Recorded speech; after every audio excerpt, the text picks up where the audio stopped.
Chapitre 5.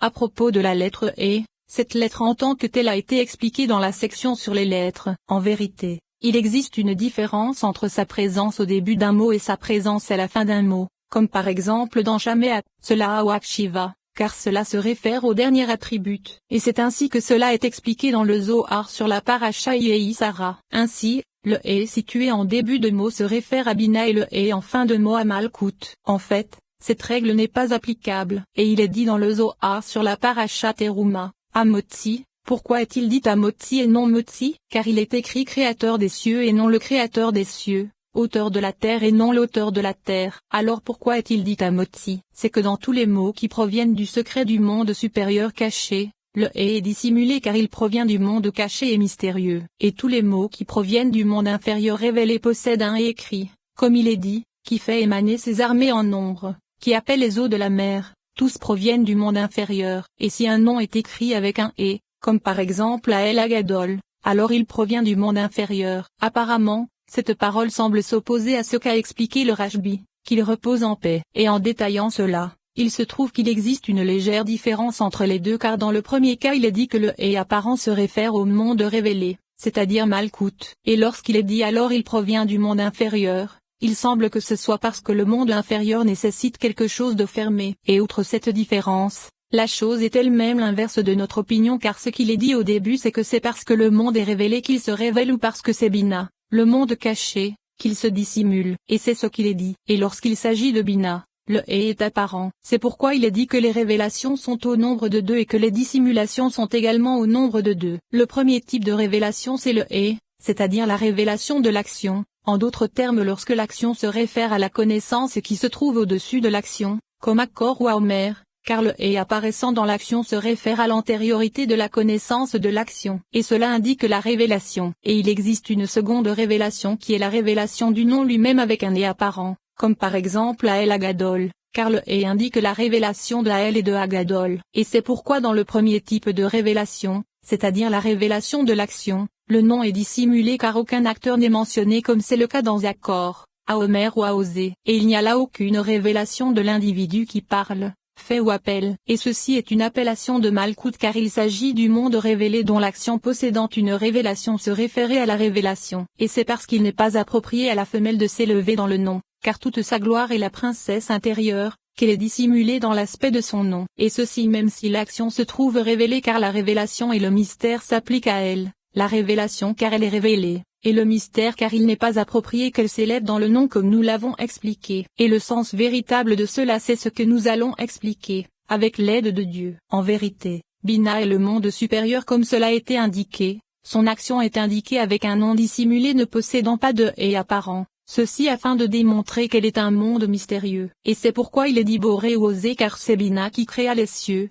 c'est-à-dire Tiferet. Et de même, c'est elle qui fit la terre, c'est-à-dire Malkout. Et c'est pourquoi puisqu'il s'agit d'un monde mystérieux, ses actions apparaissent de façon cachée, sans et apparent. Et voici qu'il est expliqué dans le Zohar sur la Parasha Vayikra à propos du verset voici que j'ajouterai à tes jours qu'il est Iosif et non Osif comme cela aurait dû être le cas, car l'ajout d'année provient de Bina. Et Bina est mystérieuse. Et c'est pourquoi il est dit Iosif. Voici qu'il est approprié que ses actions se trouvent dissimulées, tout comme elle est dissimulée. De même, il est expliqué dans le Zohar sur la Parasha Pekoudé, car il est écrit était érigé, mais il n'est pas expliqué par qui car il fut érigé à partir du secret du monde supérieur qui est secret et caché. En vérité, en ce qui concerne le nom lui-même il s'élève au contraire et ne se comporte pas comme Malkout. Et c'est pourquoi lorsque le nom se présente avec un E apparent, cela se réfère à Bina et non à Malkout puisque le E se réfère à elle et non à Malkout car il n'est pas approprié que cette dernière s'élève dans le nom. C'est alors encore moins le cas pour un E apparaissant dans un nom qui se réfère à ce qui se trouve à partir de E, Z et au-delà. Et grâce à cette introduction, les paroles de ce commentaire seront établies, car la difficulté résidait dans le fait qu'il soit dit à Motzi ce qui semblait signifier que sans le E cela aurait été insuffisant. Mais ce n'est pas le cas car lorsque son action ne possède pas de E comme par exemple dans il fait la terre par sa force, affermit le monde par sa sagesse, alors le principe se réfère assurément à Assia puisque c'est l'existence du monde à chaque instant. Et de même, le principe de créateur des cieux se réfère toujours à leur loi. Ainsi, pourquoi est-il dit à Motzi avec un E inutile? La réponse apportée c'est tous les mots et ce Torah. et il est précisé tous les mots pour dire tout ce qui concerne les actions, mais il n'est pas dit tout leur nom ou appellation car cela se réfère aux mots se présentant avec un et ou sans, comme motsi ou amotsi, ose ou aose. Mais en ce qui concerne les noms comme Ahara ou Ayom, il s'agit d'une catégorie à part comme cela a été expliqué, et il est dit se réfère à un monde plus révélé car bien qu'il s'agisse d'un monde révélé, il est mystérieux. Et la vérité c'est que cela est semblable à ce que nous expliquerons à propos de Ma, avec l'aide de Dieu. Et si un nom est écrit et se Torah, explication, si un est apparent est présent dans le nom de l'appellation elle-même et non dans son action, alors l'interprétation est inverse et cela se réfère à Bina comme nous l'avons expliqué. En vérité, cela est caché car il est dit Amotsi et non Miuamotsi, et il en est de même pour Accord, le tout se réfère à Malkout, comme dans il appela Moïse où il n'est pas dit de qui il s'agit, et il s'agit de Malkout comme cela est expliqué en de nombreux endroits du Zohar, et nous l'expliquerons à propos de lui et de son tribunal dans le 6e chapitre. Et avec cela, les paroles de ce commentaire ont été expliquées. Et le sens de cela c'est que Malkout ne s'élève pas dans le nom car il n'est pas approprié à la femme de s'élever dans le nom devant son époux. C'est pourquoi elle n'est pas tellement connue. Ainsi,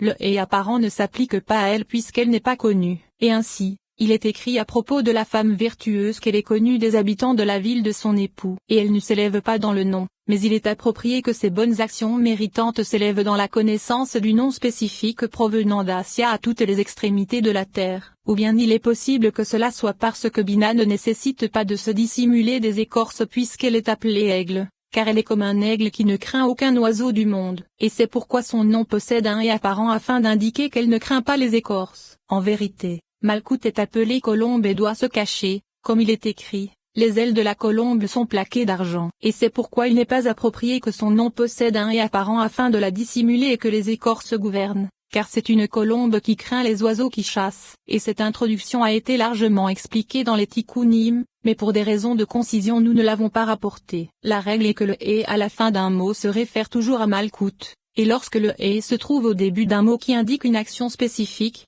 comme dans Amotsi, alors cela se réfère à Malkout. Et lorsqu'il s'agit d'une action cachée, comme dans Osée ou Boré, cela se réfère à Bina. Et tout « et » apparent se trouvant au début d'un nom ne constituant pas une action se réfère à Bina et non à Malkout. Et en ce qui concerne le grand « et » le petit « et », il est expliqué dans le Zohar sur la paracha Lekleka que le grand « et » se réfère à Bina et que le petit « et » se réfère à Malkout. De plus, il en est donné une autre explication, c'est-à-dire que le grand « et » se réfère à Malkout lorsqu'elle se nourrit de Yesod, et c'est pourquoi il est grand afin d'indiquer sa perfection à cause de sa plénitude puisqu'elle se remplit de soleil, et lorsqu'elle est un petit, cela se réfère à la diminution et à la déficience de la lune, et alors, elle se nourrit du jugement mais pas autant que lorsqu'elle est désignée par le nom de 4 lettres car elle est alors pauvre de tout. Et il est dit à cet endroit que cette dernière explication est le principe. Evel, il existe cette vanité. Et elles sont indiquées par le verset, vanité des vanités et Sotera, Avel correspond à une et Avalim à 2, ce qui en donne 3 au total pour Avel Avalim. Et il en existe 3 autres, ce qui donne 6. Et avec toutes les vanités cela donne 7. Et ce sont 7 séphiroth. Et l'explication en est que cela provient de l'expression Velpé, c'est-à-dire que cela désigne la Neshama comme il est dit, et par le souffle de sa bouche, toutes ses armées furent faites. Et il existe une vapeur qui s'élève et une vapeur qui descend. Et ce sont Bina et Malkout. Bina s'élève pour s'attacher à Okma, et Malkout descend pour s'attacher à Tiferet par le secret d'Yevo comme nous l'avons expliqué dans le 15e chapitre de la section sur les particularités des noms. Evel se combine en la Hab, à partir de l'expression, il taille des flammes de feu. Et elle est appelée ainsi du côté de Bina par l'intermédiaire de Gebura. Agada. Son principe se réfère à Okma, et tout mot Aged ou similaire se réfère à Okma, et c'est ainsi que cela est enseigné dans le Cantique des Cantiques à propos du verset, dis-moi. Et en de nombreux endroits du Zohar et des Tikkunim, il est expliqué que la Okma inférieure vis-à-vis de la Okma supérieure est désignée par le mot Agada ou par tout autre terme féminin de la même famille. Et il est expliqué ailleurs que Malkout est appelée Agada lorsque Yahvé qui est son époux reste en elle. Et il est possible que cela signifie que l'union n'est possible que lorsqu'elle reçoit de Okma, comme nous l'avons expliqué dans la section sur l'essence et la gouvernance.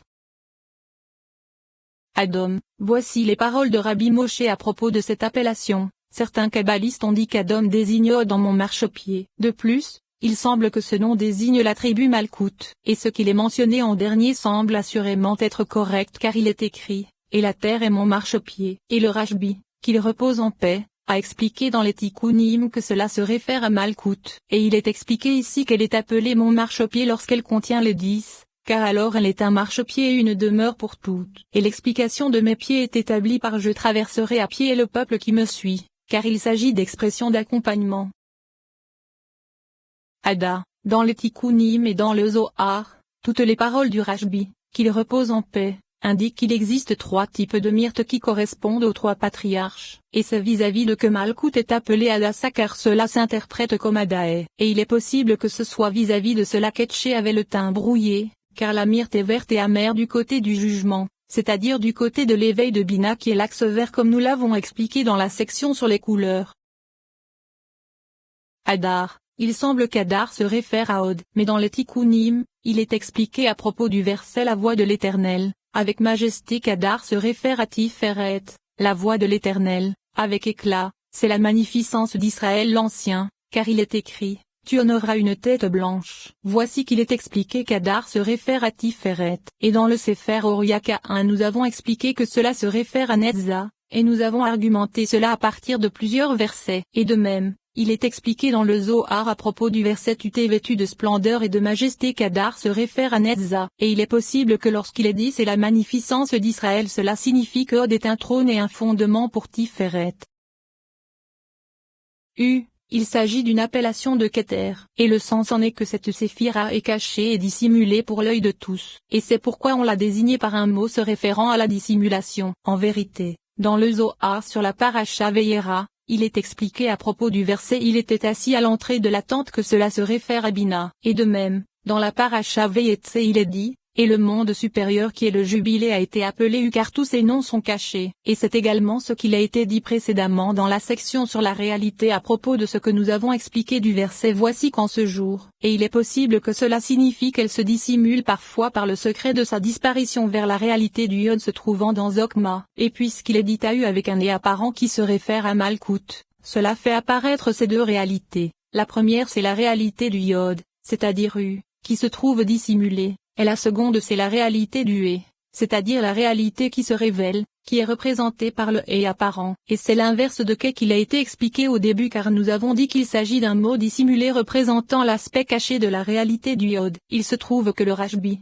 qu'il repose en paix, a parfois attribué ce mot à Tiferet, mais n'en sois pas surpris car cela indique toujours le mystère, et Tiferet se trouve caché vis-à-vis de ce qui se trouve au-dessous d'elle, et parfois, c'est Malkout qui est également appelée U lorsqu'elle se dissimule, comme nous l'avons expliqué. Et lorsque le mot est écrit U mais se lit I, il est expliqué dans le Zohar que cela indique qu'elle contient le mâle avec la femelle. Rabbi Abba dit, partout où il est écrit U mais que l'on lit I, le mâle et la femelle sont ensemble. Il s'agit d'une règle essentielle. Le Hé c'est la femelle, le Vav c'est le mâle, et le Aleph contient le tout car il est la perfection. Et le sens est que là où il est écrit U mais que l'on lit I, cela indique que le roi se trouve dans son palais. Et en ce qui concerne lui-même, une grande règle le régit, c'est que le Hé correspond à Malkout, le Vav à Tiferet, et le Aleph à Keter, car Keter ne peut être indiqué que par quelque chose de parfait, c'est-à-dire contenant le mâle et la femelle ensemble puisqu'elle est l'homme parfait comme il est dit, c'est mâle et femelle qu'il les créa.